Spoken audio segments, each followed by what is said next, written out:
વિદ્યાર્થી મિત્રો, hello alkane hello arene ચેપ્ટરમાં શરૂઆતમાં આ સંયોજનોનું વર્ગીકરણ, એનું નામકરણ,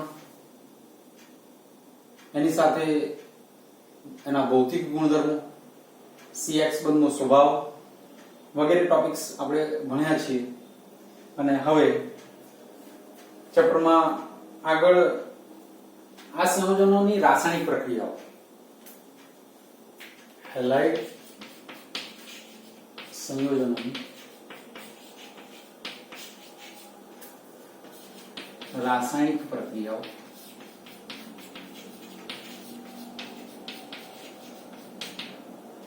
અથવા એના રાસાયણિક ગુણધર્મો પણ કહી શકાય,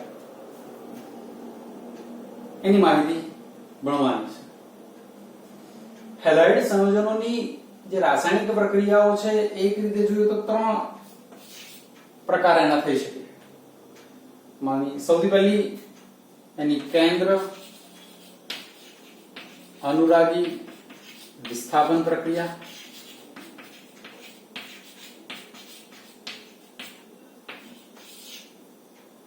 બીજી એની વિલોપન પ્રક્રિયા,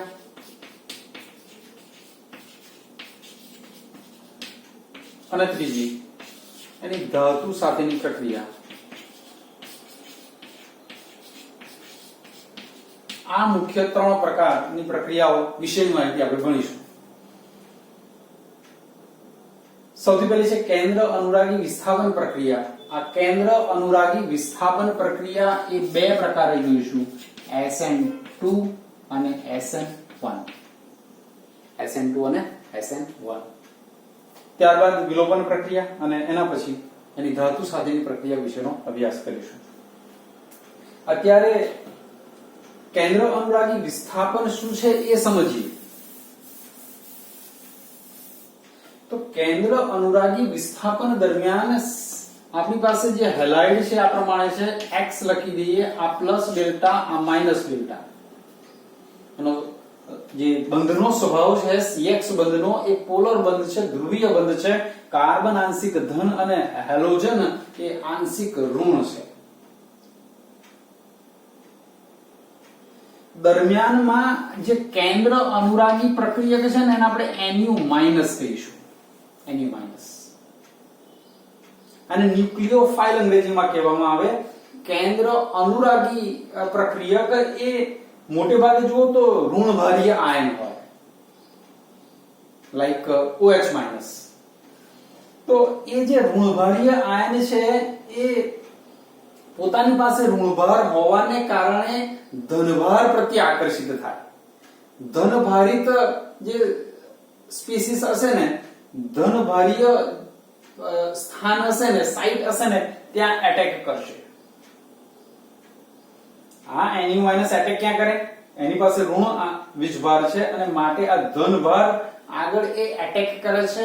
ધનભાર આગળ આકર્ષિત થાય છે અને માટે જ એને આપણે કેન્દ્ર અનુરાગી કહીએ છીએ. પોઝિટિવ ચાર્જ આગળ ન્યુક્લિયોફાઇલ આ જે છે એ ધનભાર આગળ આકર્ષિત થાય છે, એટલે એને આપણે કેન્દ્ર અનુરાગી કહીશું. આમ જોઈએ તો ધોરણ 11 માં તમે સમજ્યા છો, એક તરફ આ NU માઇનસ જેવો જે નેગેટિવ ચાર્જડ આયન છે ને એને આપણે કેન્દ્ર અનુરાગી આયન કહીએ છીએ, અને જો પોઝિટિવ ચાર્જડ આયન હોય તો એને ઇલેક્ટ્રોન અનુરાગી આયન કહીએ છીએ.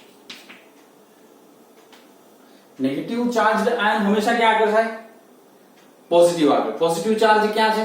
કેન્દ્રમાં છે, પ્રોટોન પાસે, કેન્દ્રમાં. સાદી રીતે સમજીએ તો આવું તમે સમજી શકો કે નેગેટિવ ચાર્જડ જે આયન છે એ ધનભાર પ્રત્યે આકર્ષિત થાય. ધનભાર એ પરમાણુના કેન્દ્રમાં છે, પ્રોટોન પાસે છે, અને માટે એને કેન્દ્ર અનુરાગી કહીએ.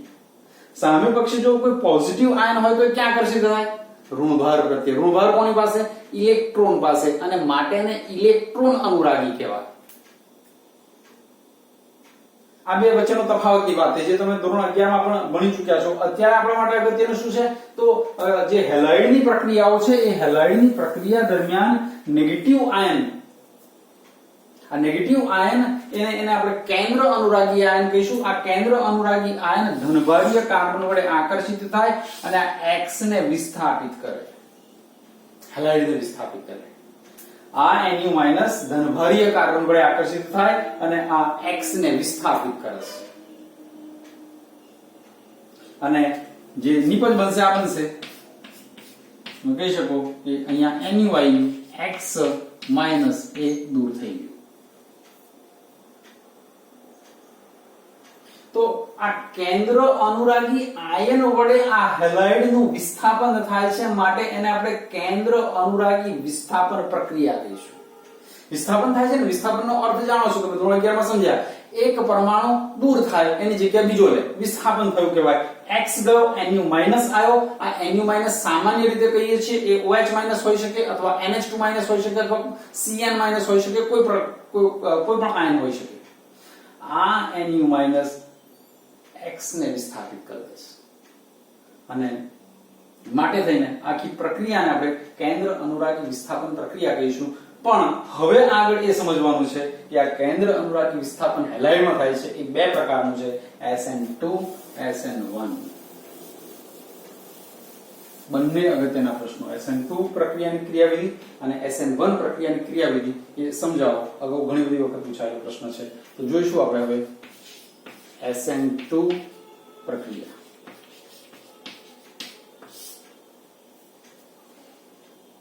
આ SN2 પ્રક્રિયા આલ્કિલ હેલાઇડમાં આપણે સમજીશું અને એ SN2 પ્રક્રિયાને દ્વિઆણવીય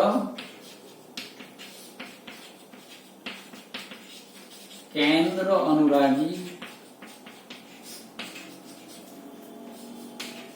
વિસ્થાપન પ્રક્રિયા કહીશું. દ્વિઆણવીય કેન્દ્ર અનુરાગી વિસ્થાપન પ્રક્રિયા એટલે કે SN2 આ 2 એ દ્વિઆણવીય માટે છે. એનો અર્થ શું છે આગળ જોતા આપણે સમજીએ. SN2 પ્રક્રિયા દ્વિઆણવીય કેન્દ્ર અનુરાગી વિસ્થાપન પ્રક્રિયા. આને સમજવા માટે એક ઉદાહરણ લઈએ કે CH3Cl H આ મિથાઇલ ક્લોરાઇડ ની પ્રક્રિયા એ OH માઈનસ સાથે થાય છે. OH માઈનસ સાથે થાય છે. જ્યારે આ પ્રક્રિયા થાય ત્યારે આ OH માઈનસ એ અહીંયા આ કાર્બન પર બેક સાઈડ થી એટેક કરશે. આ બેક સાઈડ થી આ OH માઈનસ અહીંયા આના ઉપર એટેક કરશે, એટલે કે હુમલો કરશે અથવા આકર્ષાશે. સારા શબ્દોમાં કહીએ તો, કારણ કે આ પ્લસ ડેલ્ટા છે, આ માઈનસ ડેલ્ટા છે. દરમિયાનમાં જે થાય છે આવું H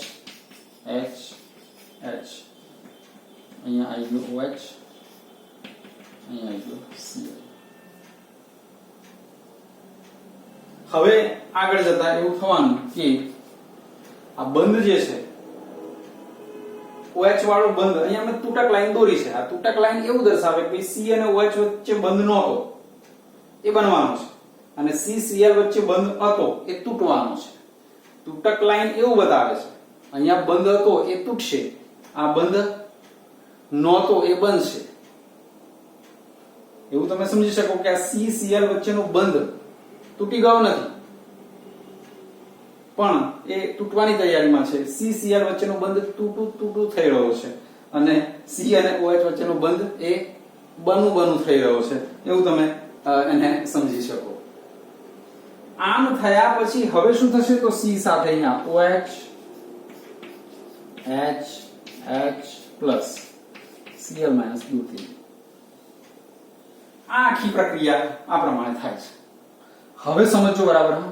અગત્યની બાબત અહીંયા એ છે કે મેં તમને બે સ્ટેપ્સ બતાવ્યા, પણ હકીકતમાં આ બે તબક્કા નથી, એક જ તબક્કામાં પ્રક્રિયા થાય છે.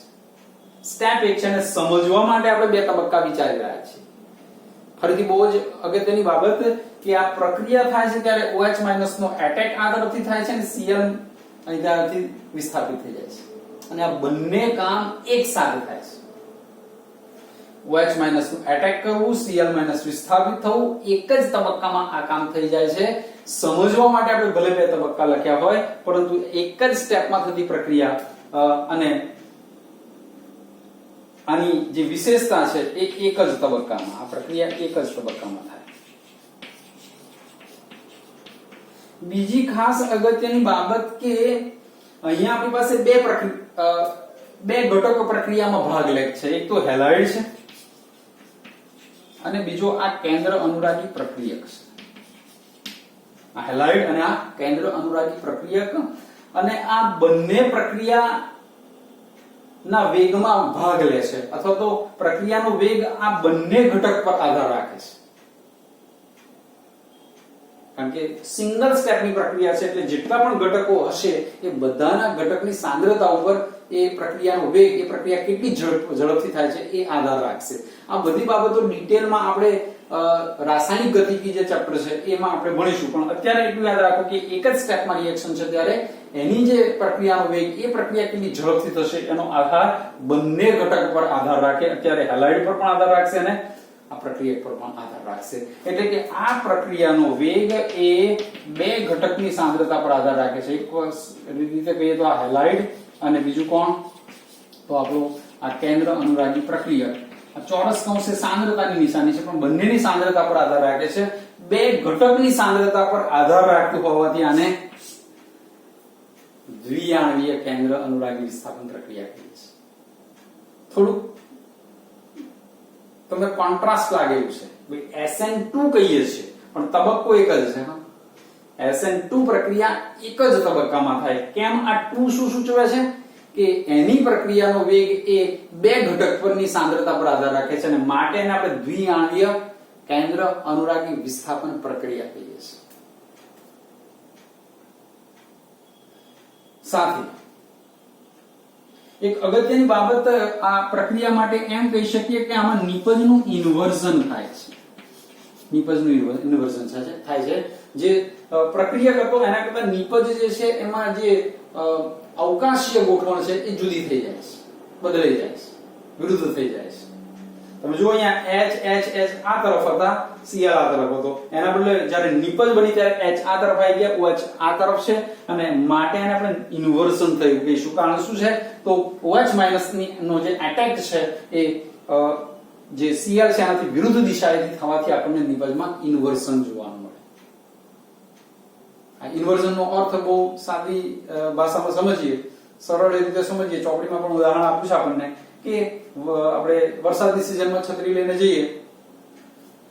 છત્રી આ પ્રમાણે છે, આપણે આમ પકડી છે, અને જો પવન આવે છે અને દરમિયાનમાં જો એ છત્રીનો કાગળો બની જાય, રાઈટ, એ એના જે પાંખિયા છે એની દિશા ઉલટાઈ જાય છે, તો તમે એમ કહી શકો કે ઇન્વર્ઝન થયું. એવું જ ઇન્વર્ઝન તમે અહીંયા જોઈ શકો. આમ હતું આ છત્રી, આ શું થઈ ગયો? કાગળો બની ગયો.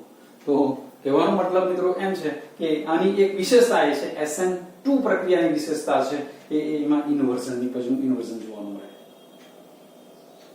બીજી એક ખાસ અગત્યની બાબત આ પ્રક્રિયા દરમિયાન એમ સમજવાની થાય છે કે SN2 પ્રક્રિયા માટે જે પ્રક્રિયાનો વેગ છે, આ OH માઈનસ નો એટેક અગત્યનો છે. જો અહીંયા જે સમૂહ છે ત્યારે ત્રણે સમૂહ H અને H છે. આ ત્રણ પરમાણુ H અને H છે. અને જ્યારે ત્રણે નાના પરમાણુ છે ત્યારે આ OH માઈનસ નો એટેક સરળતાથી થાય. એટલે કે SN2 પ્રક્રિયાનો જે વેગ છે ને એ CH3Cl માટે સૌથી ઝડપી હોય, એટેક સરળતાથી થશે. પણ હવે સમજો બરાબર, આની અંદર જ હું સમજાવતો જાઉં છું. માનો કે આના બદલે અહીંયા CH3 આવી જાય તો CH3CH2Cl, આને આપણે 1 ડિગ્રી કહીએ છીએ કે હેલોજન ધરાવતો કાર્બન અહીંયા એક સાથે જોડાયો છે. જો અહીંયા સમૂહ મોટો થતો જશે ને તો પરિસ્થિતિ એવી થશે કે આ OH માઈનસ નો એટેક એ ધીમો પડશે.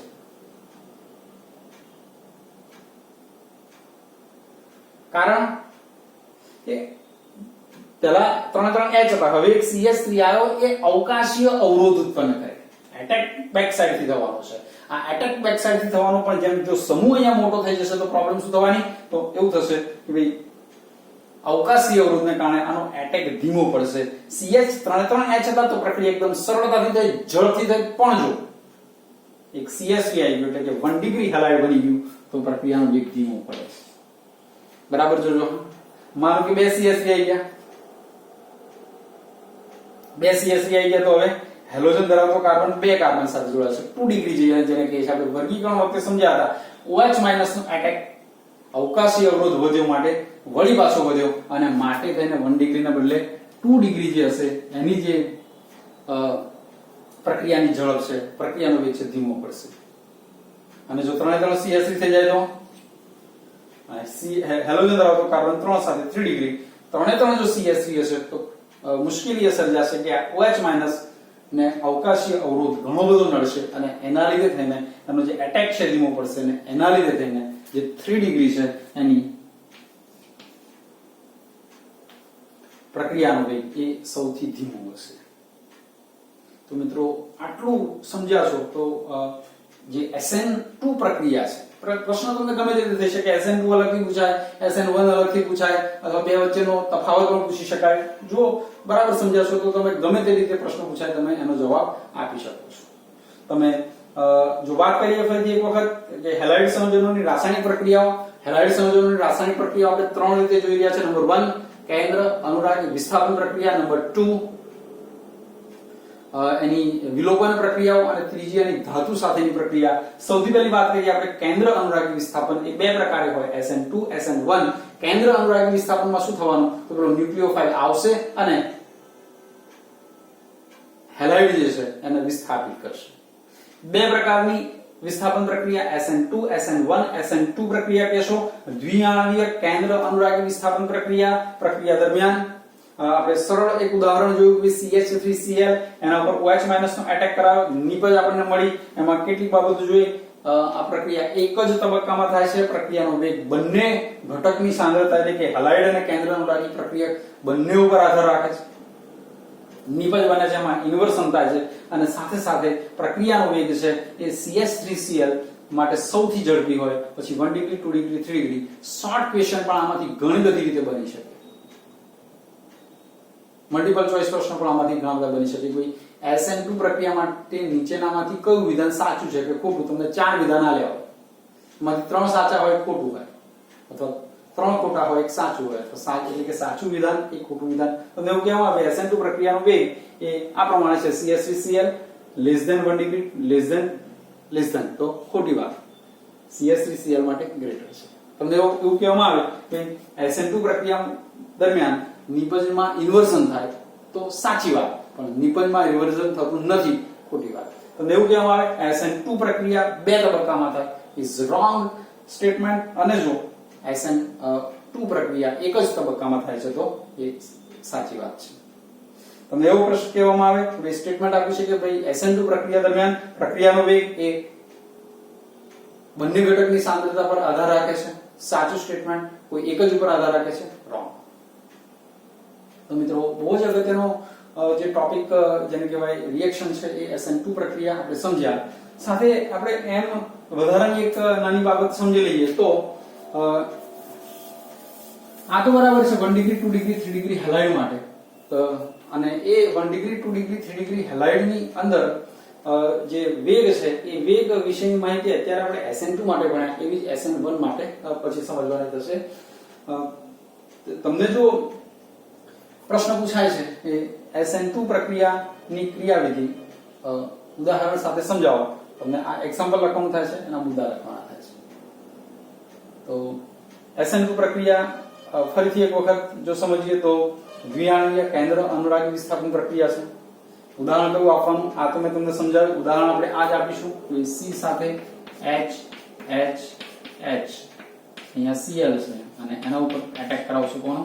OH- નો, અને દરમિયાનમાં એ સિંગલ સ્ટેપમાં કામ થવાનું.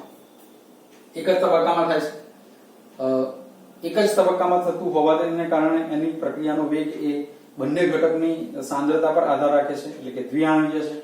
સાથે સાથે નિપજ બને છે ત્યારે જે પરમાણુ અથવા સમૂહ છે એની દિશા ઉલટાઈ જાય છે, એટલે કે ઇન્વર્ઝન થાય છે. અને સાથે જે પ્રક્રિયાનો વેગ છે એ CH3Cl માટે મેક્સિમમ, અને જેમ જેમ તમે આગળ વધતા જશો એમ એ 1 ડિગ્રી 2 ડિગ્રી 3 ડિગ્રી માટે ઘટતો જશે, કારણ કે એમાં અવકાશીય અવરોધ ઉત્પન્ન થાય છે. તો SN2 પ્રક્રિયા વિશેની માહિતી અત્યારે આપણે અહીંયા કમ્પ્લીટ કરીએ છીએ. SN1 પ્રક્રિયા એટલે કે એક આણવીય કેન્દ્ર અનુરાગી વિસ્થાપન. ઘણું બધું તમે સમજી શકો છો તફાવતના રીતે પણ કે આ દ્વિઆણવીય છે તો બે ઘટકની સાંદ્રતા પર, SN1 એક ઘટક પર ની સાંદ્રતા પર આધાર રાખશે. કેવી રીતે પ્રક્રિયા થાય છે SN1 એ આપણે પછીના વિડીયોમાં જોઈશું. તૈયારી સાથે સાથે મિત્રો સરસ રીતે કરતા હશો અને જેને કહેવાય કે ચેપ્ટરમાં આપણે આગળ વધી રહ્યા છીએ. થોડાક પીરિયડ્સની અંદર આપણે એને કમ્પ્લીટ કરવાના છીએ. પણ જો સમજણ પડશે અથવા તો સમજણ ત્યારે જ પડશે જો તમે એને રસપૂર્વક વિડીયો જોશો અને એને સમજશો. અને જો સમજણ પડશે તો બહુ જ ઇન્ટરેસ્ટિંગ છે, મજાનું છે. પણ જો ના સમજ્યા તો પછી જેને કહેવાય કે એ કંટાળાજનક લાગશે અથવા તો બહુ જ આપણને મુશ્કેલી લાગશે. તો સાથે એને 2 વખત 3 વખત 4 વખત વિડીયો જુઓ, વાંધો નથી. સમજો, નોટ્સ જુઓ અને એને લખીને તૈયારી કરવાનું કામ ચાલુ રાખશો. તો હવે પછીના વિડીયોમાં આપણે SN1 પ્રક્રિયા વિશેની માહિતી સમજીશું. Thank you very much.